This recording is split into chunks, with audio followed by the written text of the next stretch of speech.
Good morning, classmates, and good morning, teacher. The theme of our project is audiovisual aids. It means to improve the pronunciation of stress patterns in 3 students of 8th grade of Educación General Básica of Unidad Educativa del Milenio, Bernardo Valdivieso. This was an action research project simulation. The first step in our action research project was to use the ALAC model, which aim is to help students and teachers reflect upon their practices, experiences, and learn from them. The ALAC model consists of 5 steps: action, looking back in the action, awareness of essential aspects, creating alternative methods of action, and trial. The first step, we realized that our students didn't like participating and speaking in English. In the second, we saw that our students didn't like engaging in repetition and that they mispronounced stress patterns of the words. And the third step, after an informal observation, we realized that our students react badly towards the material, which was boring and inappropriate for their age. The fourth, our goal is to change our methodology in order to use didactic material that could be more suitable for the students' age and interest. And last, apart from the book, we will be using audiovisual aids and material like PowerPoint, tape recordings, and flashcards. Okay. Next, in order to recap our problem, we decided to take evidence on the issue or the research data. The problem is the pronunciation of stress patterns in our 8th grade class. So we took into consideration several rubrics from different activities that students have done, as well as observation sheets. In this case, you can see the observation sheet that we used. The teachers and the co-teachers filled this observation sheet in the same day and on the same activity. And we concluded that 3 of our students, Ariana, Jonathan, and Gavin, have the most problems, specifically on oral expression and speaking out loud. Next, here are some of the book activities rubrics that we would use in order for students to participate. We concluded that it was the least favorite for the students, since they will not try to imitate or repeat the words and will usually get confused when trying to pronounce the stress patterns of these words, meaning that they will give up easily and will not even try to engage in the activity. And finally, after we concluded that our students had an issue with the pronunciation of stress patterns, we decided to use a small activity in which students will have to speak or to pronounce the words from 1 syllable to 3 syllable words. After that, this activity was applied to every single student with a focus mainly on the 3 mentioned before. And it was concluded that our students had main issues whenever they tried to pronounce words that had more than 2 syllables. The next step is problem statement. When learning English, a set of sub-skills: pronunciation, intonation, and connected speech. The first thing students must learn is the pronunciation of simple words, considering that they are the basic of being in them to understand and form sentences, which will be beneficial when developing accurate reading and speaking. However, it is difficult for English learners to pronounce the correct stress patterns in basic words, since they change depending on the amount of syllables in its sense. Therefore, the teaching strategy will be changed towards an instruction based on audiovisual aids, in which students will be presented with a series of pictures and sound materials related to stress patterns in simple words. To carry out this action research project, researchers developed a main question, which is: how could audiovisual aids instruction affect the pronunciation of stress patterns in words in students from 8th grade of middle school education of English as a foreign language? And as of solve problems, how audiovisual materials will assist EFL learners to improve their pronunciation of stress patterns in words, and also how learners' motor tone will influence the pronunciation of stress patterns in words. For the literature review, some previous studies served as a guide for the authors of this project, specific 8 different research papers, which have been considered as a reference for this action research project due to their relevance in this study. These previous works had one common objective: that was to find out the influence of audiovisual aids in the stress pronunciation of EFL learners. The population of this paper ranges from elementary to high school students who were learning English as a foreign language from different cities, such as Indonesia and Colombia. Based on the data, most of this research showed that the audiovisual aids create an exceptional improvement in the pronunciation of learners whose mother tongue was not English. For instance, before the intervention, the students' pronunciation average was 6 out of 10, and after the strategy implementation, students ranged 8 out of 10. Overall, these papers provide valuable information in regard to the effectiveness of audiovisual aids application in EFL learners' pronunciation. Pertinent ideas. Inside pertinent ideas, we have pronunciation. Pronunciation is the way that certain sounds are produced. The several actors agree that pronunciation is an important aspect when learning a second language, and that students must master it because of two main reasons. The first one is to make or to understand someone else's speech and to make comprehensible their own speech. EFL learners must master segmental and suprasegmental aspects. In the suprasegmental aspects, we have stress and intonation. Stress is divided into two sections, the 2 syllable words and 3 syllable words. Two syllable words is when the stress falls in the first syllable when it is a noun, and the stress falls in the second syllable when it is a verb. And in the 3 syllable words, it states that the major stress falls in the first or second syllable regardless of its noun.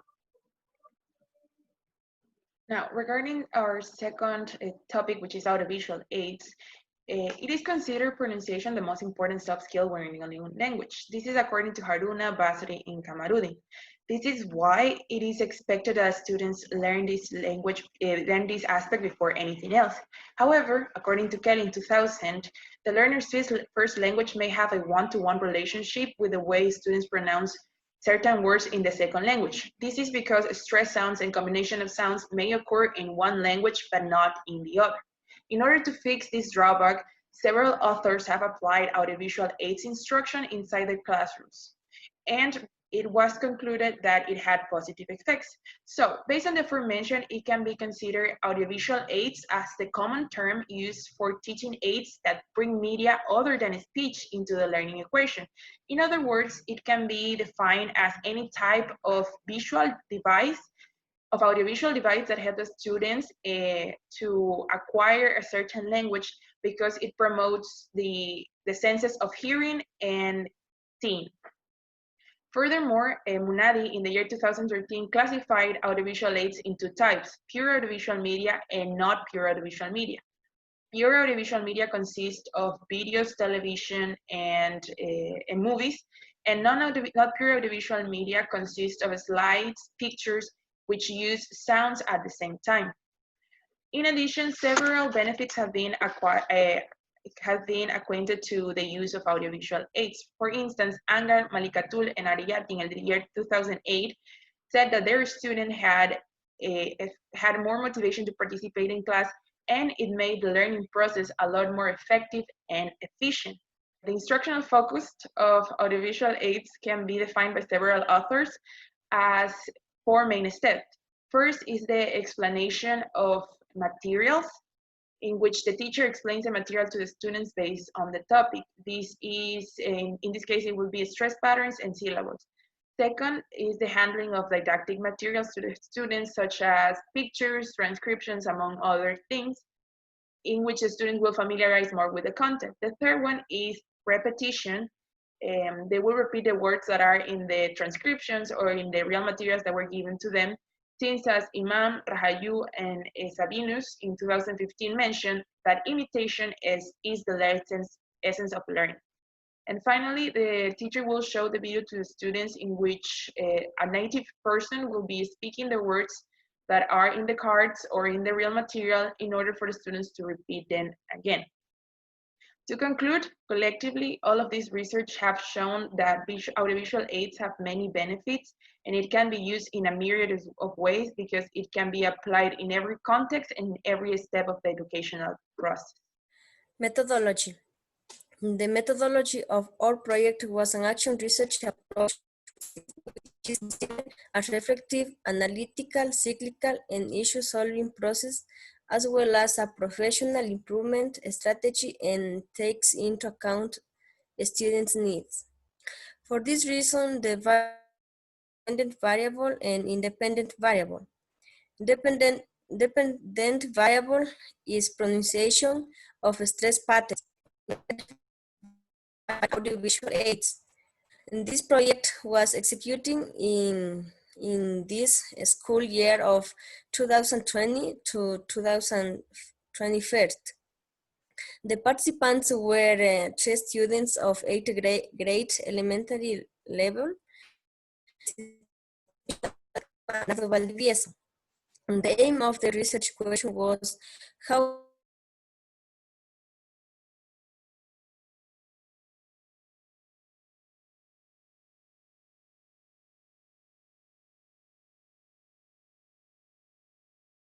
For develop this action research project, as learning outcomes researchers focus on 3 students, Ariana, Juan, and Jonathan, who will improve their pronunciation and will recognize the stress patterns in words depending on the amount of syllables in each word.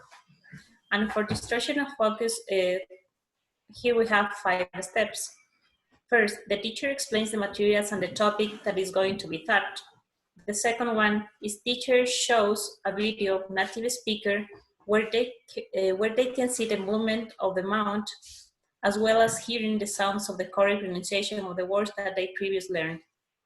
For the third step, the students are handed a series of real materials such as pictures and transcription related to the topic.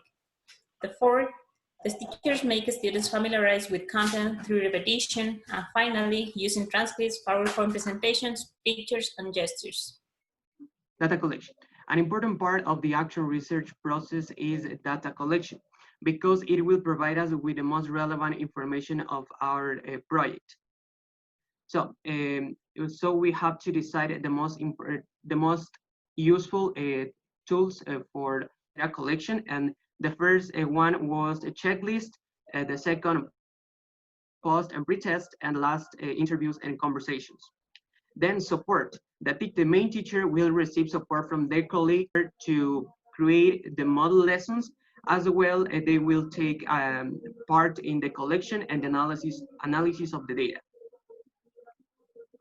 The data collection instruments. First, we have the checklist. The checklist will help us to measure our students' performance as well as their knowledge about the topic. This data collection instrument will be used daily, although changing the content of it based on the student's textbook. Then we have the post and pre-test. This is really important when it comes to action research process because it will help us to define the strong and the weak students as well as if our students improve or not, and therefore if our plan implementation was successful or not. As action research is an endless cyclical process, with this information we will continue improving in the coming practices. Then we have interviews and conversations. It will provide us with information regarding to our students' perception of their own learning and knowledge, and also about the different materials and the different changes that have been made in the teaching practices. For our final step, we have the triangulation of the data. It is important that in order to assure credibility in the classroom action research results, the data collected needs to be of high quality. This is why there is a main question that we need to address, which is, do the assessment instruments measured what our group wants to measure? This is also known as the triangulation of the data. In this case, we separated for variables. The first variable is audiovisual instructions. In here, we want to know the feelings and the behavior of the students towards the instructional focus of our research. Therefore, we decided that our interview and our conversation focus on that aspect. since it took into consideration the several materials that were used inside the classroom, like videos, PowerPoint, flashcards, and repetition. Then we have the second variable, which is the pronunciation of stress patterns in words. In here, we want to measure specifically the knowledge of the students, how much they have improved since we applied our instructional focus.